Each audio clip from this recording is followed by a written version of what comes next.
Okay, welcome back to another Fusion tutorial. This is going to be part 4.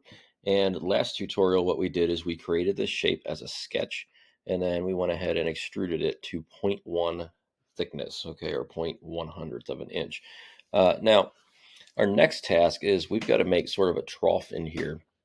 And there's two different ways you could do this. The way I'm going to show you is we made the shape extra thick, and then we're going to cut out the middle sort of to make a tray.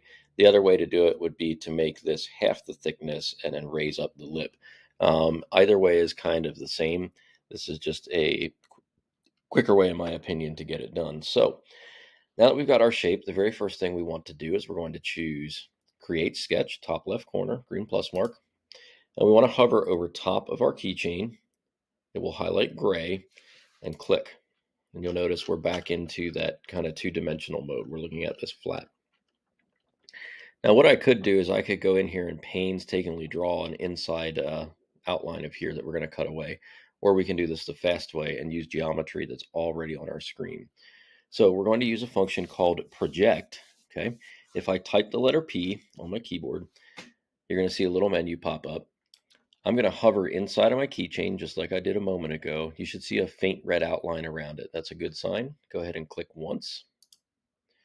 It will turn light blue. You can go ahead and click OK. And if you look very carefully, you should see a very light purple or pink outline around your shape. That denotes a drawing that it's created for you. So it took the geometry and projected it onto our new sketch. Okay. Don't forget that sketches, every time you start a new one, is like laying a new sheet of drawing paper on top of your project. Okay. So all I have to do now is use my offset command. And offset is going to take a line or a set of lines, and it's going to move them inwards or outwards, depending on what you want to do. And it will redraw it for you. So offset command is up here. It's next to your trim scissors. Looks like two kind of C shapes. One is black, one is blue. You can also type the letter O. Now you'll notice in my menu it says chain selection. That means that any lines that are connected in kind of a ring, it will move for me. We do want that. It's saying select the sketch curve. So I'm going to click on that pinkish colored line. And you should see a red outline. It will likely jump to the outside of the drawing. That is not what we want. So you'll notice if I grab this little slider here and pull it down in, the number that's attached to it goes negative.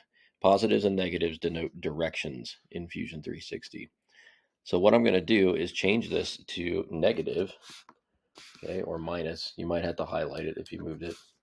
Minus 0.08, okay, or 80 thousandths of an inch. Minus 0.08. And then you can click OK. Now, believe it or not, that's all that we had to do for this sketch. So I'm going to go up here, click my Finish Sketch, big green check mark in the top right corner.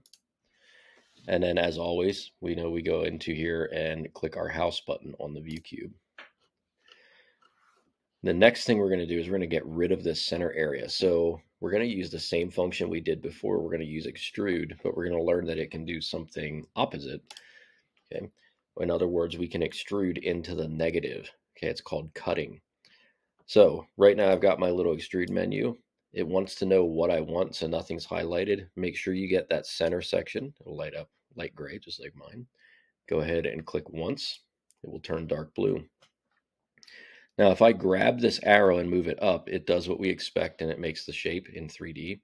However, if I pull down, watch what happens. You'll notice that it's turning red. This is to indicate that it's subtracting, okay, or cutting that section out. You can actually add it, but we'd have to change a setting. But right now, I want you to type minus 0.05, okay, or negative 0.05, 50 thousandths of an inch, and click OK. And what you should have is sort of a tray shape. So that's going to create kind of the foundation of our keychain. All right, so go ahead and practice that. If you mess up the extrude command, you can either use your undo arrow at the top, or if I look in my timeline down here at the bottom, I'll notice that it says extrude. Okay, extrude to, and when I hover, you'll see that it highlights what I just did. I can right click or two finger click on that and choose edit feature, and the menu will come back and I can make whatever changes I need to.